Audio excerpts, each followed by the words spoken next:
Parents சொல்கிறாங்களேன்னு சொல்லிட்டு நீங்கள் படித்த காலங்கள்லாம் எங்கள் காலங்கள்லாம் போடுச்சு. இப்போ உங்களுக்கு என்ன பேஷன் இருக்குது அப்படின்ற மாதிரி பார்த்துக்குங்க. இந்த இண்டஸ்ட்ரி வந்து உங்களுக்கு ரொம்ப பிடிச்சிருக்கு, நீங்கள் இந்த இண்டஸ்ட்ரியில் நீங்கள் அவங்க வந்து ப்ரொஃபஷ்னலாக போய் படிக்காமல் இந்த யூடியூப் த்ரூவாக படித்து கண்டென்ட் த்ரூவாக படித்து வரவங்க வந்து நிறைய பேர் இருக்காங்க. அண்ட் அது தப்பு கிடையாது. சரி, ஓகே, நீங்கள் ஒருவேளை நீங்கள் கம்ப்யூட்டர் சயின்ஸ் தான் படிச்சிங்கன்னா இதை ஒரு ஹாபியாக கூட படிச்சுட்டு இருக்கலாம், தப்பே கிடையாது. உங்களுக்கு அந்த ஹாபியாக படிக்கிறதுக்கான ரிசோர்ஸஸ் நிறைய மார்க்கெட்டில் இருக்குது. யூடியூப் பார்த்து நீங்கள் யூடிமி மாதிரி நிறைய ஆன்லைன் கோர்சஸ் அவைலபிளாக இருக்குது. இன்றைக்கி ஒருவேளை ஹேண்ட்ஸ் ஆன் எக்ஸ்பீரியன்ஸ், உங்களுக்கு ப்ராக்டிக்கல் எக்ஸ்பீரியன்ஸ் உங்களுக்கு வேணும் அப்படின்னு சொன்னால் தென் ஒரு இன்ஸ்டியூஷனை தேடி போகணும். இப்போ ஹோம் டியூஷன், செல்ஃப் டாட். வணக்கம், என் பேர் John Fredrick. Welcome to Freddy's interior corner and என்ஸ்லேட்டா இன்டீரியர்ஸ். முதலாவது ரொம்ப தேங்க்ஸு, உங்கள் சப்போர்ட்டுக்காக ரொம்ப தேங்க்ஸு. நீங்கள் ஒருவேளை இந்த சேனலுக்கு ஃபஸ்ட் டைம் வந்திருக்கீங்கன்னா சப்ஸ்கிரைப் பண்ணுங்கள். அண்ட் உங்கள் ஃப்ரெண்ட்ஸ் யாராக இருந்தாங்கன்னா ஷேர் பண்ணுங்கள். எஸ்பெஷலி இந்த ஒரு கண்டென்ட் வந்து இந்த +2 ரிசல்ட் வந்திருக்கு இல்லையா, இதுக்கப்புறம் வந்து என்ன பண்ணலாம் அப்படின்ட்டு நிறைய பேர் யோசிச்சுட்டு இருப்பீங்க. ஒருவேளை நான் சிவில் இன்ஜினியரிங் பண்ணலாமா, மெக்கானிக்கல் இன்ஜினியரிங் பண்ணலாமா, அல்லது கம்ப்யூட்டர் இன்ஜினியரிங் பண்ணலாமா, இல்லை ஏஐ பண்ணலாமான்னு யோசிச்சுருக்கலாம். இது யோசிச்சுட்டு இருங்க. பட் இன்னொரு இண்டஸ்ட்ரியும் ஒன்று இருக்குது. இந்த இண்டஸ்ட்ரியை பற்றி உங்களுக்கு தெரிஞ்சுக்கணும்னா நான் ஏற்கனவே பண்ண வீடியோஸை நீங்கள் பாருங்கள். இதனுடைய எஃபெக்ட் என்ன இருக்குது, இதனுடைய ஃப்யூச்சர் என்ன இருக்குன்னுலாம் இருக்குது. பிகாஸ் இந்த 12th ஸ்டாண்டர்ட் ரிசல்ட் வந்ததுனால நான் இன்னும் ஒரு சில பிள்ளைங்களுக்கு வந்து ஒருவேளை நான் இன்ஜினியரிங் படிக்க முடியலையே, நான் வந்து இன்ஜினியரிங் காலேஜ் போக முடியல, நான் வந்து இந்த லைனில் இருக்க முடியுமா அப்படின்ற ஒரு கேள்வி உங்களுக்கு இருக்கலாம். ஸோ அவங்களுக்கெல்லாம் தான் இந்த கண்டென்ட். ஒருவேளை சும்மா சர்ஃப் பண்ணுறீங்களா யாராவதுன்னா இந்த கண்டென்ட் உங்களுக்கு இல்லை. ஸ்டூடெண்ட் கம்யூனிட்டிக்காக ஃபோக்கஸ் பண்ணுவோம் இது. இப்போது முதலாவது இன்டீரியர் டெக்கரேஷன் இண்டஸ்ட்ரியை பற்றி உங்களுக்கு இந்த காலகட்டத்துக்கு, தட் இஸ் இந்த 2K கிட்ஸுக்கோ இல்லை கொஞ்சம் முன்னாடி கிட்ஸுக்கோ டெஃபினட்டாக தெரிஞ்சிருக்கும். ஏன்னா ஒரு கட்டத்தில் இது வந்து பெருசாக பேசப்படலை. இன்றைக்கி வந்து நீங்கள் இன்ஸ்டாவை எடுத்தாலோ, FBயில் போனாலோ, பின்ட்ரெஸ்ட்டில் போனாலோ, எங்கே போனாலும் இன்டீரியர்ஸ் பற்றியான அவேர்னஸ் நிறைய பேர் இருக்குது. சபர்பன் சிட்டிஸில் இருக்கான்னு தெரியல, பட் இன்ஸ்டாவில் யாரெல்லாம் ஹுக்டாக இருக்காங்களோ அவங்களுக்கெல்லாம் கண்டிப்பாக தெரியும் அது. ஸோ உதாரணத்துக்கு இப்போ நீங்கள் பார்த்தீங்கன்னா ஒரு மாடுலர் கிச்சன் நான் எப்படி பண்ணியிருக்கேன், நான் அப்படி பண்ணியிருக்கேன், வால்பேப்பர் இப்படி இருக்குது, வால் பேனலிங் இப்படி இருக்குது, சீலிங் எப்படி இருக்குது, இப்படியெல்லாம் சொல்லி நிறைய இதெல்லாம் வரும். நீங்கள் பார்த்துருப்பீங்க, நான் சொல்ல வேண்டிய அவசியம் இல்லை நீங்கள் பார்க்க விரும்பாமல் இருந்தாலும் நீங்கள் பார்த்தே ஆவீங்க. ஏன்னா இன்றைக்கி இன்ஸ்டா அல்லது ஃபேஸ்புக்குடைய அலாகிரதம் வந்து உங்களை வந்து அதை கொண்டு காட்டிடும். ஸோ இது பார்த்துட்டு நீங்கள் வியந்த காலங்கள்லாம் உண்டு. இது எப்படி இருக்கும், அப்படி இருக்குமா, எப்படி இருக்குமான்னு பார்த்த காலங்கள்லாம் உண்டு. இன்றைக்கி வந்து ஒரு காமன் மேனுக்கு சர்வசாதாரணமாக இந்த விஷயங்கள்லாம் அவங்களுக்கு தெரியும், அல்லது இந்த டெர்மினாலஜி தெரியறதுக்கான சான்ஸ் இருக்குது. ஒருவேளை நீங்கள் இன்னும் ஃபர்தராக தெரிஞ்சுக்கணும்னு இதை பற்றி படித்து தான் ஆகணும். அதுக்காக நான் வந்து இன்ஜினியரிங் படிக்கணுமா, ஆர்கிடெக்சர் காலேஜுக்கு போகணுமா, நான் சிவில் இன்ஜினியரிங் நான் லைனில் டிப்ளமோ படிக்கணுமா அப்படின்னு கேட்டிங்கன்னா வந்து இன்னைக்கு காலகட்டத்தில் வந்து அது அவசியப்படாது. அதாவது எனக்கு தெரிஞ்ச என்னுடைய எக்ஸ்பீரியன்ஸில் பல பேர் வந்து கம்ப்யூட்டர் இன்ஜினியரிங் படிச்சுட்டு வந்துட்டு இன்றைக்கி வேறு ஏதோ வேலை ஒன்று பண்ணிகிட்ருக்காங்க, வேறு ஒரு இண்டஸ்ட்ரியில் இருக்காங்க. அந்த மாதிரி ஒருவேளை பிகாம் படிச்சிருக்காங்க, கிராஜுவேஷன் பண்ணியிருக்காங்க, அவங்க வந்து வேறு ஏதோ ஒரு ஒர்க்கில் இருக்காங்க. ஸோ நீங்கள் படிக்கிறதுக்கும் வேலை செய்கிறதுக்கும் ஏற்றா போல் உங்கள் பேஷனோட நீங்கள் படிச்சிங்கன்னா, உதாரணத்துக்கு உங்கள் பேரண்ட்ஸு சொல்கிறாங்களேன்னு சொல்லிட்டு நீங்கள் படித்த காலங்கள்லாம் எங்கள் காலங்கள்லாம் போடுச்சு. இப்போ உங்களுக்கு என்ன பேஷன் இருக்குது அப்படின்ற மாதிரி பார்த்துக்குங்க. இந்த இண்டஸ்ட்ரி வந்து உங்களுக்கு ரொம்ப பிடிச்சிருக்கு, நீங்கள் இந்த இண்டஸ்ட்ரியில் நீங்கள் இருக்கணும்னு நினச்சிங்கன்னா இது டெஃபினட்டாக வந்து ரொம்ப நல்ல இண்டஸ்ட்ரிங்க. ஏன்னா இன்றைக்கி செல்ஃப் டாட் அப்படின்ற ஒரு உலகம் ஒன்று ஓடிட்டுருக்கு. இன்றைக்கி நிறைய பேர் நீங்கள் எடுத்து பார்த்தீங்கன்னா, உதாரணமாக இப்போது எடிட்டிங்கில் இருக்கலாம், ஆர்கிடெக்சரில், இன்டீரியர் டிசைனிங்கில், 3D பண்ணுறவங்களா இருக்கான். அவங்க வந்து ப்ரொஃபஷ்னலாக போய் படிக்காமல் இந்த யூடியூப் த்ரூவாக படித்து கண்டென்ட் த்ரூவாக படித்து வரவங்க வந்து நிறைய பேர் இருக்காங்க. அண்ட் அது தப்பு கிடையாது. ஒரு செட் ஆஃப் ஃபார்மல் எஜுகேஷன் இருந்தாலும் அதை நீங்கள் மெருகேற்றிக்கணுன்னா ப்ராக்டிக்கல் எக்ஸ்பீரியன்ஸ் உங்களுக்கு இருக்கணும். அந்த ப்ராக்டிக்கல் எக்ஸ்பீரியன்ஸ் நீங்கள் பண்ணி தான் இருக்கணும்னு அவசியம் கிடையாது.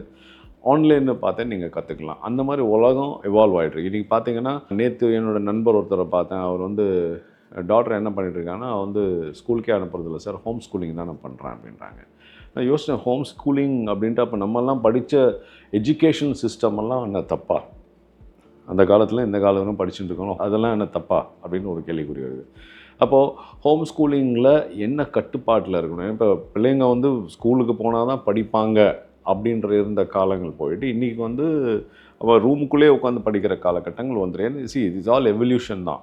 இப்போ நான் என்ன கேட்டேன் அவர்கிட்ட, சார் எப்படி சார் ஹோம் ஸ்கூலிங்கில் எப்படி நீங்கள் கமிட்டடாக எப்படி சார் இருக்கீங்க அப்படின்னு. நான் வந்து என்ன சொல்லுவேன், டாக்டர்கிட்ட குறிப்பிட்ட டைம் சொல்லுவேன், ஸ்கூலில் இருக்கிற டைம் மாதிரி அதே ஒரு டைம் நீங்கள் அடாப்ட் பண்ணி நீங்கள் வந்து படிச்சுக்கணும். அதுக்கு வந்து அசிஸ்டடாக வந்து கரிக்குலம்ஸே அவைலபிளாக இருக்குது. அந்த கரிக்குலம்ஸ் வச்சு நான் பண்ணிடுறேன். டெஸ்டிங்க்கெல்லாம் ஒரு ஃபோரம் இருக்குது, அதில் டெஸ்டிங் பண்ணுறேன். இவ்வளோ எக்ஸ்பீரிமெண்ட் விரும்புகிறவங்க வந்து இந்த காலகட்டத்தில் பேரண்ட்ஸ் இருக்காங்க, அந்த காலகட்டத்தில் கிடையாது. இப்போது ஒரு கட்டம் தாண்டி வந்து இந்த பிள்ளைகள் வந்து வெளியில் வந்து they are choosing their career. அவங்க வந்து இன்றைக்கி நிறைய பிள்ளைங்கள் பார்க்குறேன் வந்து எனக்கு பிடிச்ச சப்ஜெக்ட் தான் நான் படிக்கணும். ஒருவேளை என்னோடய டாட்டர் படிக்க வைக்கும்போது அவன் வந்து ஆர்கிடெக்சர் லைனில் போனோன்னா வந்து எனக்கு ஆர்கிடெக்சர் எனக்கு பிடிக்காது, எனக்கு வந்து நான் கம்ப்யூட்டர் சயின்ஸ் போனேன். அதனால் நான் எதுவும் ஃபோர்ஸ் பண்ணல. ஸோ அதனால் அதை இழக்கவும் இல்லை, இதுவும் வந்து ஒரு லாஸ் கிடையாது, அதுவும் ஒரு லாஸ் கிடையாது. வாட் இஸ் தேர், நம்ம வந்து ஃபோர்ஸ் பண்ணக்கூடாது. இன்றைக்கி வந்து பிள்ளைகள் வந்து உங்களுக்கு என்ன பிடிக்குதோ அதை படிக்கிறதுக்கான சான்சஸ் இருக்குது. சரி, ஓகே, நீங்கள் ஒரு வேளை நீங்கள் கம்ப்யூட்டர் சயின்ஸ் தான் படிச்சிங்கன்னா இதை ஒரு ஹாபியாக கூட படிச்சுட்டு போகலாம், தப்பே கிடையாது. உங்களுக்கு அந்த ஹாபியாக படிக்கிறதுக்கான ரிசோர்ஸஸ் நிறைய மார்க்கெட்டில் இருக்குது. யூடியூப் பார்த்தே நீங்கள் யூடிமி மாதிரி நிறைய ஆன்லைன் கோர்சஸ் அவைலபிளாக இருக்குது. இன்றைக்கி ஒரு வேளை ஹேண்ட்ஸ் ஆன் எக்ஸ்பீரியன்ஸ், உங்களுக்கு ப்ராக்டிக்கல் எக்ஸ்பீரியன்ஸ் உங்களுக்கு வேணும் அப்படின்னு சொன்னால் தென் ஒரு இன்ஸ்டியூஷனை தேடி போகணும். இப்போ ஹோம் டியூஷன், செல்ஃப் டாட், எல்லாத்துலேயுமே செல்ஃப் டாட் வந்து ஒர்க் அவுட் ஆகாது. ஃபார் எக்ஸாம்பிள், இப்போ மெடிக்கல் லைனில் இருக்காங்கன்னா எப்படிங்க செல்ஃப் டாட் பண்ண முடியும்? ஏரோநாட்டிக்கல் இன்ஜினியரிங் இருக்குன்னா செல்ஃப் டாட் எப்படி பண்ண முடியும்? கற்றுக்கலாம், பட் வந்து அதை நீங்கள் போய் ப்ராக்டிஸ் பண்ணணும் இல்லையா? ஸோ எல்லா ஏரியாலும் இது செட் ஆகாது. பட் இந்த ஏரியாவில் டெஃபினட்டாக வந்து உங்களுக்கு ஒரு கைடன்ஸ் இருந்தால், நீங்கள் இதை ஒரு கேரியராக எடுத்துக்க போகிறீங்க அப்படின்னா, ஒரு 2 நாளுக்கு முன்னாடி ஒரு நண்பர் கேட்டிருந்தார், சார் நான் வந்து சிவகாசியிலேருந்து இருக்கேன், நான் வந்து இன்டீரியர் டெக்கரேஷன் கொஞ்சம் எனக்கு தெரியும், நான் பண்ணிகிட்டு இருக்கேன், எனக்கு can you guide me sir, இது ஒரு கேரியராக எடுக்க போகிறேன் அப்படின்ற மாதிரி என்னை கேட்டிருந்தார், ஒரு கொஸ்டின் கேட்டிருந்தாப்புல. And I am very happy for that person. ஏன்னா அவருக்குள்ளே அந்த ஒரு தாக்கம் இருக்குது. நான் படிக்கிறேன் எங்கேயோ, சிவகாசின்றது டெஃபினெட்லி வந்து ஒரு திருநெல்வேலி பக்கத்தில் ஒரு இடம் தான். அவருக்கு அந்த கிரேஸ் இருக்குது. இன்றைக்கி டிஸ்டன்ஸ் இஸ் நாட் பெரிய விஷயமே கிடையாதுங்க. இன்றைக்கி சென்னையில் என்ன நடக்குதோ அது வந்து மதுரையில் நடக்குது, கோயம்புத்தூரில் நடக்குது, திருநெல்வேலி நடக்குது. எல்லா இடத்துலையும் இன்றைக்கி வந்து மார்க்கெட் இஸ் ஓப்பன். இன்றைக்கி வந்து எல்லா சோர்ஸஸ் வந்து available to every one who's trying to acquire that. ஏன்னா யார் தேடல் இருக்கோ அவங்கள்ட்ட கிடச்சி தான் அது. ஸோ அதனால் அவருக்கு வந்து அவருக்கும் மற்றவங்களுக்கும் நான் சொல்கிறேன், this is a good industry. பல இன்ஸ்டியூஷன்ஸ் இருக்குது. நீங்கள் வந்து மற்ற இடத்துலேருந்து வரீங்க, அவுட்ஸ்கர்ட்ஸ்லேருந்து வரீங்கன்னா, நான் I can suggest you anything in Chennai.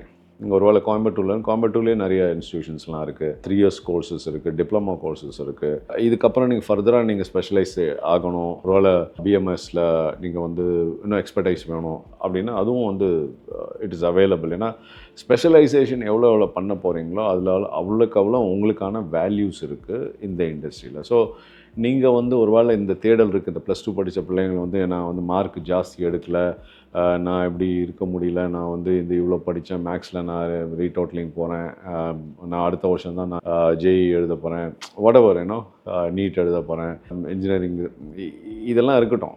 But அந்த டைமில் வந்து ஏதாவது ஒரு விஷயங்கள் பண்ணுங்கள். இது வந்து டெஃபினட்டாக ஒரு லைஃப் ஸ்டைல் ப்ராடக்ட். நாளைக்கு வந்து நீங்கள் பெரிய ஆளாக தட் இஸ் வளர்ந்து உங்களுக்கு ஒரு வீடு கட்டுறீங்க, நீங்கள் ஒரு ஆஃபீஸில் ஒர்க் பண்ணுறீங்க, நீங்கள் ஒரு பிஸ்னஸ் ஸ்டார்ட் பண்ணுறீங்கன்னா இதெல்லாம் டெஃபினட்டாக வந்து ரொம்ப ரொம்ப ஹெல்ப்ஃபுல்லாக இருக்கும். ஸோ இதை குறித்து இன்னும் ஃபர்தராக உங்களுக்கு தேவைன்னா என்னுடைய நம்பர் நான் கொடுத்துருக்கேன், நீங்கள் டைரெக்டாக கால் பண்ணலாம். இது வந்து ஜஸ்ட் ஃப்ரீ சர்வீஸ். இந்த இண்டஸ்ட்ரி குறித்து இன்னும் நிறைய உங்களுக்கு கற்றுக்கணும் அப்படின்னா என்னுடைய பழைய வீடியோஸ்லாம் பாருங்கள். ஆல்மோஸ்ட் லைக் 200+ வீடியோஸ்லாம் இருக்குது. நிறைய வீடியோஸ் வந்து ரொம்ப ரொம்ப யூஸ்ஃபுல்லாக இருக்குது. அண்ட் எஜுகேஷ்னல் இன்ஸ்டியூஷன்ஸ் நிறைய இதை பார்க்குறாங்க. நிறைய காலேஜஸில் வந்து நிறைய எஜுகேஷனல் இன்ஸ்டியூஷன் பார்க்குறாங்க. ஒருவேளை உங்கள் காலேஜ் இந்த ஏரியாஸில் எனக்கு லெக்சர் கொடுக்கணும் அப்படின்னாங்க, ஒருவேளை இந்த இன்டீரியர் டெக்கரேஷன் காலேஜஸ் இருக்குது அண்ட் சிவில் காலேஜஸ் இருக்குது, இன்டீரியர் டெக்கரேஷன் பற்றி பேசணும், ஆர்கிடெக்சர் இண்டஸ்ட்ரி பற்றி பேசணும் அப்படின்னா தாராளமாக ஐ எம் அவைலபிள். ஸோ என்னோட நம்பர் இருக்குது, நீங்கள் you can call me and fix up time and then என்னோடய நாலேஜ் ஷேரிங். அதுக்கூட 25 வருடங்களுக்கு மேலாக இந்த இண்டஸ்ட்ரியில் எனக்கு எக்ஸ்பர்டைஸ் இருக்குது. அதனால் தைரியமாக நீங்கள் கேட்கலாம். ஸோ இன்னொரு வீடியோவில் நான் உங்களை சந்திக்கும் வரை நீங்கள் ஒருவேளை இது முதல் தடவையாக நீங்கள் இந்த சேனலுக்கு வரீங்க அப்படின்னா நீங்கள் சப்ஸ்கிரைப் பண்ணுங்கள், இந்த பெல் ஐக்கன் அழுத்தினீங்கன்னா உங்களுக்கு அப்டேட்ஸ் வரும். இந்த கண்டென்ட் யாருக்கெல்லாம் தேவைப்படுது, ஒருவேளை +2 ஸ்டூடெண்ட்ஸ்க்கு வந்து இதை ஷேர் பண்ணுங்கள். அவங்களுக்கு இன்ட்ரெஸ்ட் இருந்ததுன்னா வந்து நம்ம கைட் பண்ணலாம். இன்னொரு எபிசோடில் சந்திக்கும் வரை நன்றி, வணக்கம்.